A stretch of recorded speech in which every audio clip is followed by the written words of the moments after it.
Welcome to Donmar TV News Channel. Sir, why was Senator Coco Pimentel not present at the PDP Laban meeting 2 days ago? And will the President meet also with his group in PDP Laban? I do not know. Please ask Senator Pimentel. But sir, di ba yung Malacanang yung nag-invite? I mean, I'm assuming that the invite came from Malacanang. Is there a reason why he was not invited? Was he invited? I do not know if it was a Malacanang invitation or if it was arranged by PDP Laban. All right, last question for you, sir. If Mayor Sara Duterte decides to run for president, how will that change President Duterte's 2022 plans? I do not know if it will, and we do not know what the decision of Mayor Sara Duterte will be. So let's wait for her decision.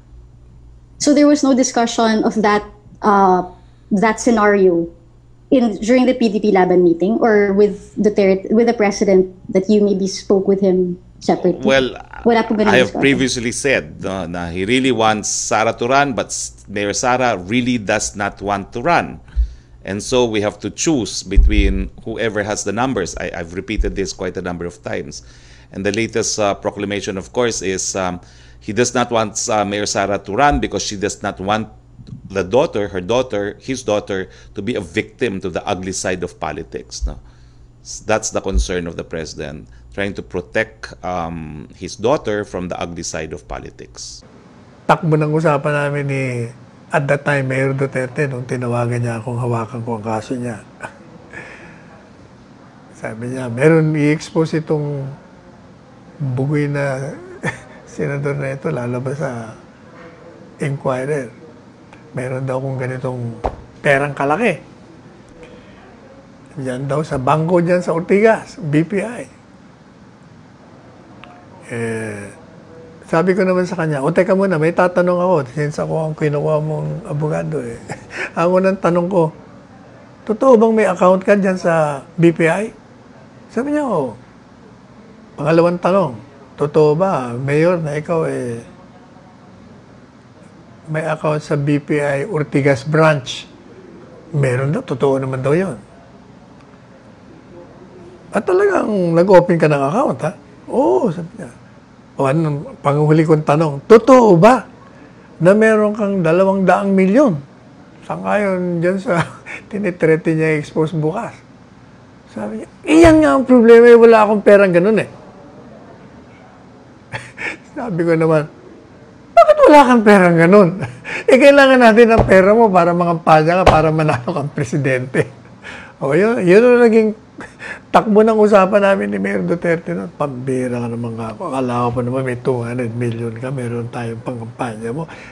Kano nga akong pera mo? Sabi niya, palagay ko mga 16,000. Ay, tinamaan naman ang magaling. Bakit naman ganyan ang pera mo lang sa bangko? Sabi nitong kalaban mo, 200 million daw. Ayun. Yun ang istorya. That's the inside story. Kaya ano sasabihin nito napakaraming alibay. Hindi talaga nag-waiver. Tingnan nyo sa bangko. May waiver kami doon. Kapirma. Alam nyo itong si rebeldeng senador. Wala ako talaga ito. Alam nyo, tinanong ako, kahapon yata ako tinanong noong isang araw. Anong masasabi mo sa pagbabanta na naman ni Senador So-and-so? Meron daw siyang malaking expose na naman. Alam niyo, sabi ko sa mga reporters, naku naman, kayo naman, ang papapaniwala ay zero credibility yan eh. Hindi ko na kailangan sagutin yan. Lahat ka kung mga inilabas yan, puro walang nangyari. Kasi sinungalingan. Sabi niya, may pera na 200 milyon. Wala naman. Sa 16,000. Sabi niya, ano pa yung sinabi niya? Yung mga bikoy-bikoy, yung pala, siya pala yun. Kaya puro likang isip niya lang yun. Tapos, nagdemanda pa siya dyan sa, may ginamit na siyang, kung sino ginamit niya. Ano pa bang ginamit niya? Ginamit niya sa ICC. Wala rin po nangyari. Talaga. Kaya ito si Senador Bongo. Nabanatan siya. Sabi niya, alam mo yung senador na yan. Ayoko naman banggitin yung pangalan kasi tuwan-tuwa siya pag binabanggit ang pangalan niya. Ang hilig niyan lumika ng mga imbento. Laban sa akin, laban kay Presidente. na di umano kami involved sa korupsyon. Pero puro patutsada at paninira lamang po yan, sabi ni Senador Christopher Bongo. Sayang lang po ang oras natin sa mga inventong kwento niyan. At kung may alam talaga siya, bakit next week pa? Sabi niya, ngayon na. Maghanap ka na ng mga panibago mong gagawing bikoy, sabi niya. Oh. Dahil sa mga maling bintang mo, sabi niya, naging senador tuloy ako. O ngayon, baka kung ano naman ang mangyari, gumawa ka naman ng istorya, o baka naman, iba naman ang mangyari sa akin, baka maging presidente ako. Hindi niya lang masabi. Yun ang takbo ng payag ni Senator Christopher Bongo. Kaya nagtitiwala ko siya, pareho rin ng dati. Hindi niya mapapatunayan yung mga kasinungalingan niya. Kasinungaling eh, paano? Paano mo patunayan ng isang kasinungalingan? Sige. Hindi nga totoo eh. Kaya sabi niya, sanay na ho kami dyan. Yan ang kanyang modus operandi. Yan ang estilo niya. Gagawa niya, pipinta niya ng itim ang iba para siyang mapansin.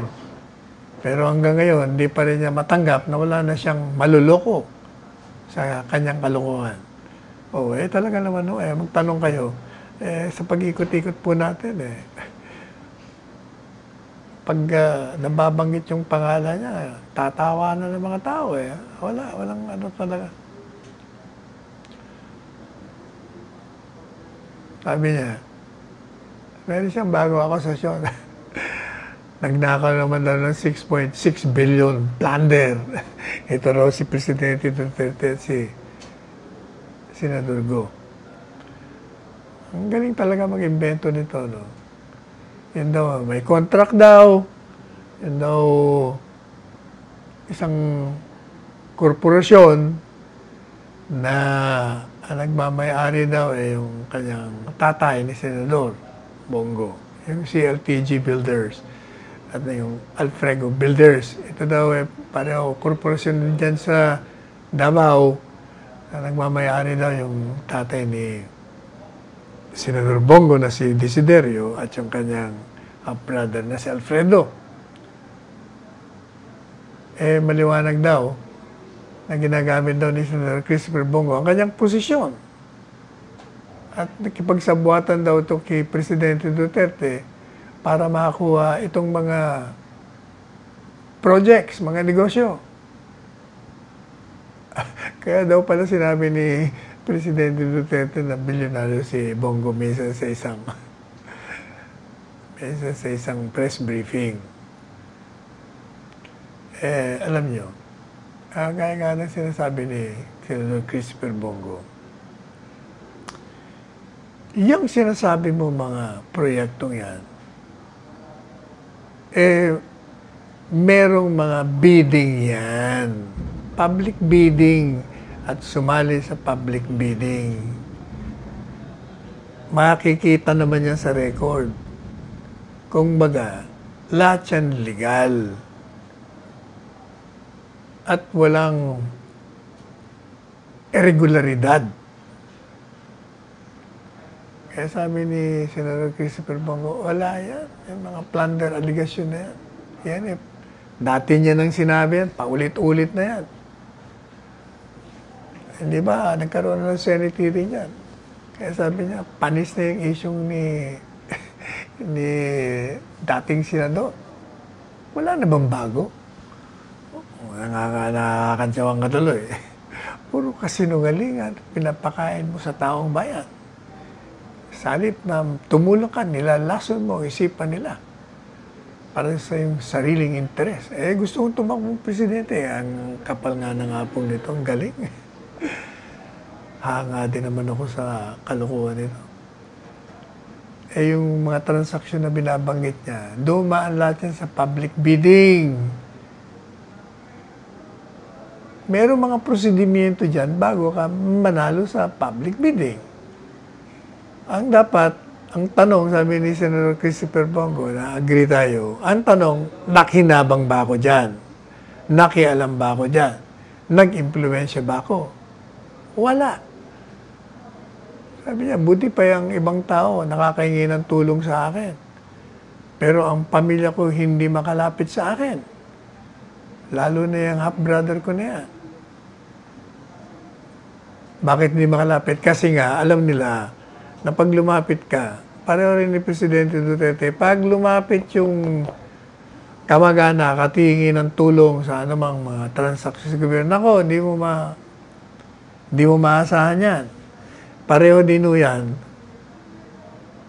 Merong nagkwento sa atin na ginagamit ang pangalan ni Senador Christopher Bongo at ni Presidente Duterte. Meron yatang kaso sa Korte Suprema na may inihabla yung isang opisyal sa isang opisyal din.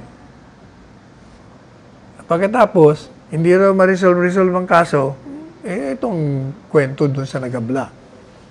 Kasi daw, kailangan mo nang humingi ng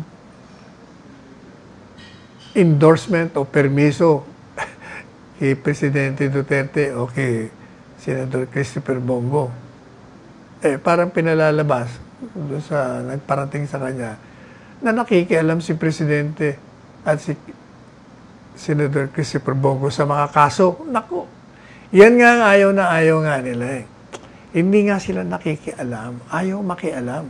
Kita nyo, sinasabi ni Presidente, mga transaksyon kontrata, hindi nakakarating sa mesa ko yan. Hanggang dyan lang yan sa cabinet level, mga opisyal. Kasi nga, ayaw kong madiktaan na kung magkaroon man ng korupsyon dyan, wala kayong masasabi na ako'y involved dyan. Ayoko dyan. Ako nga magpa-fire out sa kanila. Lalong-lalo na sa judiciary. Naku, ayaw makialam yan. Kung may kaso ka, kung ano yung ebidensya, yun na yun. Kaya nga minsan may humingi sa akin ng tulong.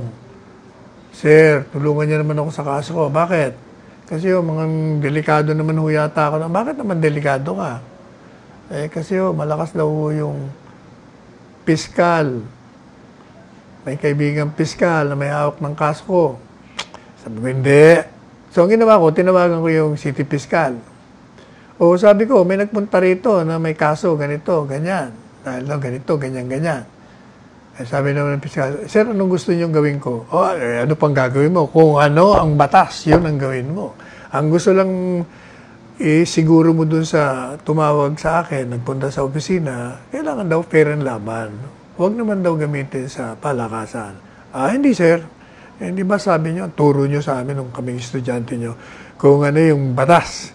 Yun na, good, mabuti naman, at natatandaan mo pa. Yun. Kaya, kung ano yung batas, kung talo ka, hindi mag-appeal ka kung gusto mo. Ganun talaga. Pero ito ang tanda nyo, ang presidente, o si Senator Christopher Bongo, pati ang inyong lingkod, ayaw kami makialam dyan sa mga kaso sa loob ng juridikatura kasi ang aming training bilang abogado, kung ano yung batas, sundin na lang natin. Kung meron kang akusasyon, probahan mo. Maglabas ka ng supporting documents. Pag hindi mo masuportan, i-dismiss yan. Sigurado yan. Saka alam niyo yung mga sinasabing mga palakasan. Kahit na mabili mo yung isang judge sa baba, mag-a-appeal ka, may court of appeals, marami sila ron. Bibilihin mo lahat. Pagdating, may Korte Suprema pa, malabo yan. Kung maayos niya sa baba, pagdating sa taas, dismiss. Yan.